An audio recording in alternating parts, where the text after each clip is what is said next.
ఈ అమెరికా అధ్యక్షుడు ట్రంప్ అయితే ప్రపంచాన్ని ప్రశాంతంగా ఉండనిచ్చట్లేడు.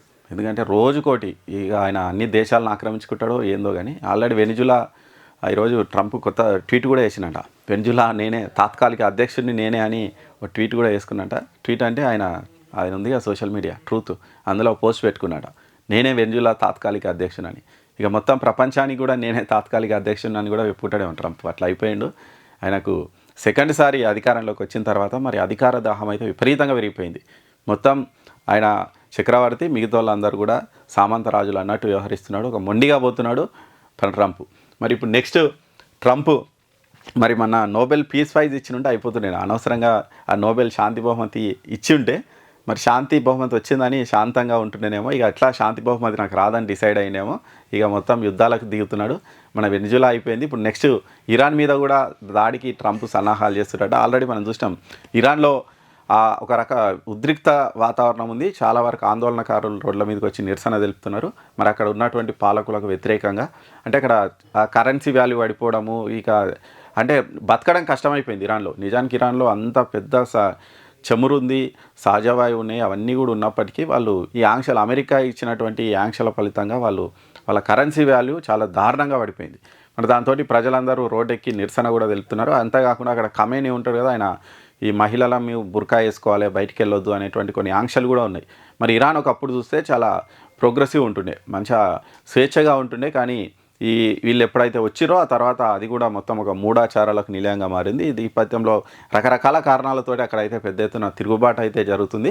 మరి ఈ తిరుగుబాటును తనకు అనుకూలంగా మార్చుకోవాలనుకుంటున్నాడు ట్రంప్.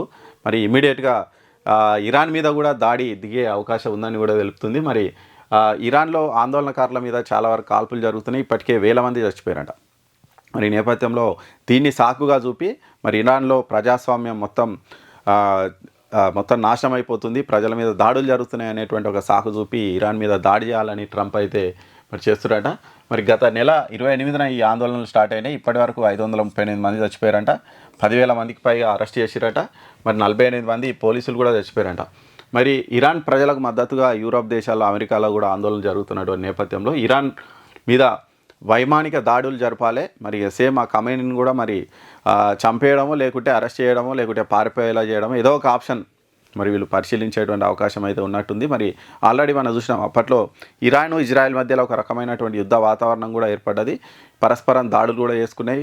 మరి అమెరికా కూడా దాంట్లో ఎంటర్ అయినటువంటి నేపథ్యంలో మరి అప్పుడైతే శాంతి చర్చలు జరిగి ఆగిపోయినటువంటి నేపథ్యంలో మళ్ళీ ఒకసారి ఆందోళన సాకుగా చూపించి మళ్ళీ ఇరాన్లో తమకు అనుకూలమైనటువంటి వ్యక్తిని అక్కడ కూర్చోబెట్టాలని అమెరికా అయితే ప్లాన్ చేసేటువంటి అవకాశాలు అయితే ఉన్నాయట.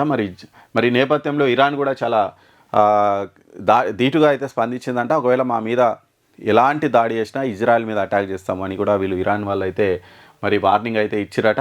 మరి ఈ నేపథ్యంలో ఇక్కడ రాజీకి రాకపోతే ఇక చుక్కలే అని ట్రంప్ ఇంకో దేశానికి కూడా హెచ్చరికలు అయితే చెప్పినట్ట. ఇక్కడ చూడవచ్చు క్యూబా మీద కూడా మరి ఈయన సీరియస్ అవుతున్నట్ట. మరి క్యూబా కూడా అమెరికాను ఎంతో వాళ్ళు అసలు నిజంగా క్యూబాలో మెచ్చుకోవాలి.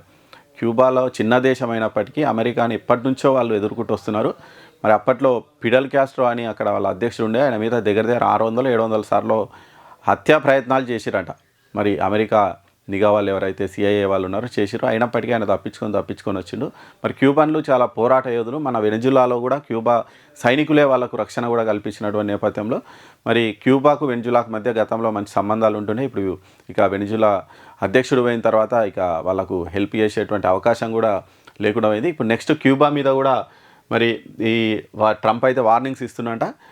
చెప్పినట్టు వినకపోతే మీకు కూడా మీ పని కూడా అవుతుందని క్యూబన్లను కూడా వీళ్ళు హెచ్చరిస్తున్నారంట. మరి మొత్తంగా ఇక్కడ అయితే ట్రంప్ ఏ దేశాన్ని అయితే ప్రశాంతంగా ఉండనియట్లేదు. అక్కడ మన ఇండియాని చూస్తే ఇండియా మీద ట్యాక్సులని వార్నింగ్ ఇస్తున్నాడు.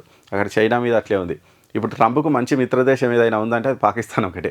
మరి పాకిస్తాన్ ఎందుకంటే వాళ్ళు అక్కడ మినరల్స్ మీరు తవ్వకపోరు, ఎంతనైనా తవ్వకపోరు అని చెప్పిండు. ఇక దాంతో ట్రంప్కు మంచిగా ప్రేమ వంగపోయింది. ఇప్పుడు పాకిస్తాన్, అమెరికా మంచిగా ఫ్రెండ్స్ అయ్యారు.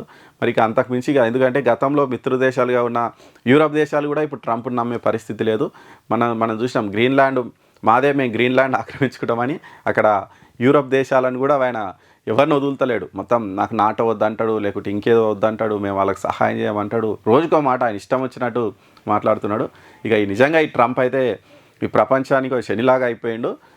రోజుకో మాట, ఆయన మాటతోటి ప్రపంచం ప్రశాంతంగా ఉన్న ప్రపంచం అయితే ఇప్పుడు ఒక అల్లకోల పరిస్థితిలోకి వచ్చింది. దానికి మూల కారణం అయితే ట్రంపే. నిజంగా నోబెల్ బహుమతి ఇచ్చుంటే ఈ పరిస్థితి రాకపోయేదేమో. మరి దాని మీద కసితోని మరి ఇవన్నీ చేస్తున్నాడేమో ట్రంప్. మరి ఎప్పుడు ఆగిపోతాయి ఇవన్నీ అనేది ఎక్కడ అర్థం కాకుండా ఉంది మరి.